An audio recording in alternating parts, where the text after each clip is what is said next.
قرآن کریم کی مقدس سورۃ النساء کی ایک آیت نہیں بلکہ 2 آیت میں نے تلاوت کی، آیت نمبر 69 اور آیت نمبر 70۔ آیت نمبر 69، آیت نمبر 70۔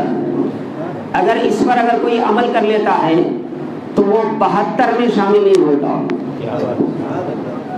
اس 69 اور 70 کی اس آیت میں جو پیغام ہے اس کو اگر کوئی سینے سے لگا لیتا ہے تو اس امت میں 73 فرقے ہوں گے، ایک ناجی ہوگا، 72 کیا ہے جہنمی ہوں گے، جو ارشاد نبوی علیہ صاحب صلاۃ السلام ہے۔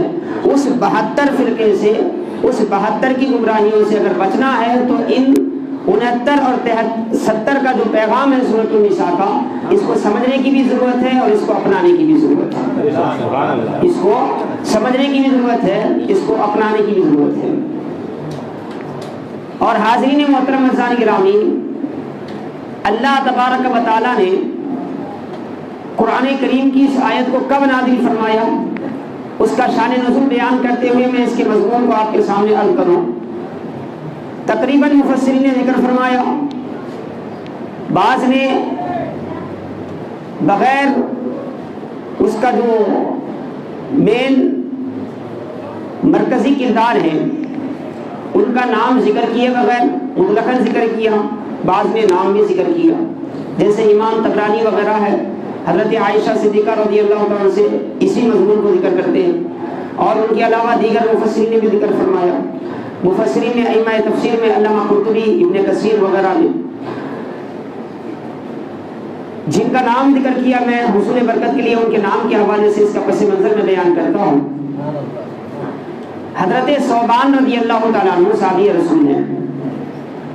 حضرت ثوبان، انہیں کو بعض روایات میں ایک انصاری صحابی کے نام سے بغیر نام ذکر کیے کہ مطلقاً ایک انصاری صحابی کے نام سے ذکر کیا ہے۔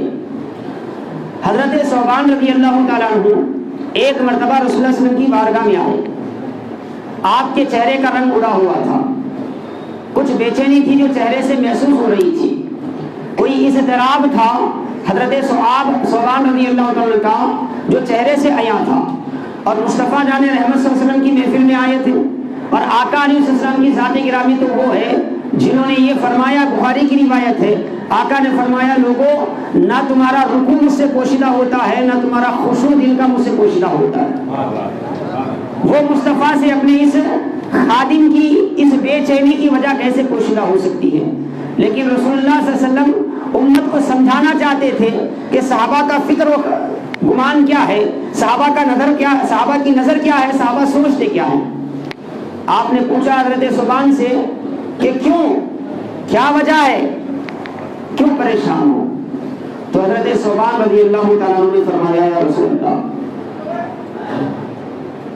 میری اولاد ہے، اہل و عیال ہے، مگر ان سب سے زیادہ میں آپ سے پیار کرتا ہوں، ان سب سے زیادہ میں آپ سے محبت کرتا ہوں۔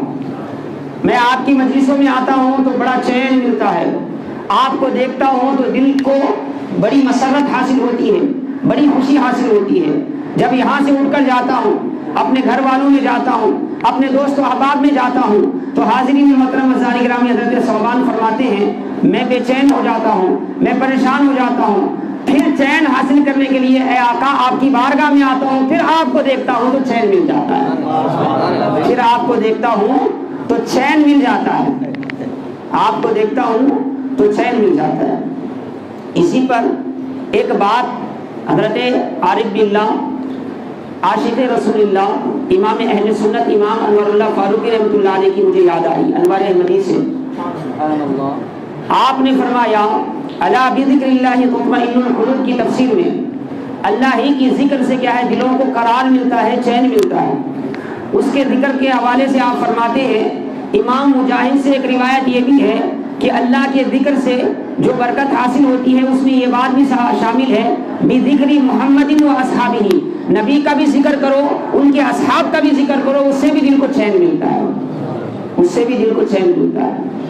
تو حضرت ثوبان نے عرض کیا یا رسول اللہ، گھر جاتا ہوں بے چین ہوتا ہوں، پھر چین پانے کے لیے آپ کی بارگاہ میں آتا ہوں اور آپ کو دیکھتا ہوں تو مجھے چین مل جاتا ہے۔ بولے پھر آپ بے چین کیوں ہو؟ चेहरे पर ये आसार मलाल क्यों है? तो हजरत सौबान रजी अल्लाह तआला ने फरमाया, एक ख्याल ने मुझे परेशान कर रखा हुआ। बोले क्या है? या रसूल अल्लाह, इस दुनिया से हमें जाना है, जन्नत में ठिकाना होगा अल्लाह के करम से। वहां जाने के बाद मैं अदना जन्नतियों में होऊंगा। आप तो नबियों के सरदार हैं, आपका मुकाम आला है, आप जन्नत के ऊंचे गोशे पे होंगे, आप वहां होंगे, मैं यहाँ होऊंगा। यहाँ तो बेचैन हो जाता हूँ मुस्तफा, आपको देखकर चैन पा लेता हूँ, जन्नत में आपको देखे बगैर मुझे चैन कैसे आएगा? जन्नत में जाने के बाद मुस्तफा जाने रहमत के आशिक कैसे होते हैं? यही अहले सुन्नत का वतीरा भी है, यही अहले सुन्नत की पहचान भी है। आज लोग मोहब्बत रसूल की बात करें तो छिल जाते हैं और ये कहते हैं कि भाई मोहब्बत रसूल की बार बार तुम बात क्यों करते हो?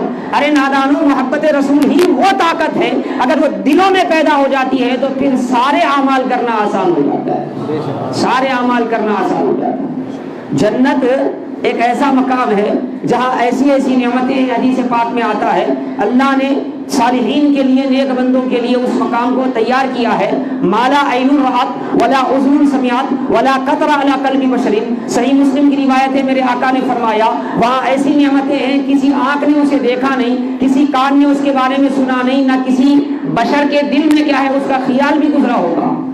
और सहाबा को ऐसी नेमतों के सामने भी वो क्या कहते हैं, या रसूल अल्लाह, वो नेमतें तो अपनी जगह हैं, लेकिन आपको देखे बगैर चैन कैसे आएगा? और वहां आपको देखना मुझे कैसे होगा कि आप कहाँ होंगे, हम कहाँ होंगे? रसूलुल्लाह सल्लल्लाहु अलैहि वसल्लम खामोश थे। इसी दौरान अल्लाह ताला ने सूरतुन निसा की ये आयत नाज़िल फरमाई। जिब्राइल अल्लाह की वही लेकर प्यारे मुस्तफ़ा की बारगाह में आए और क्या पैगाम लेकर आए? वमन युतिइल्लाह वर रसूला फउलाइका मअल्लज़ीना अनअम अल्लाहु अलैहिम मिनन नबिय्यीना वस्सिद्दीक़ीना वश्शुहदाई वस्सालिहीन व हसुना उलाइका रफ़ीक़ा ज़ालिकल फ़ज़्लु मिनल्लाह व कफ़ा बिल्लाहि अलीमा।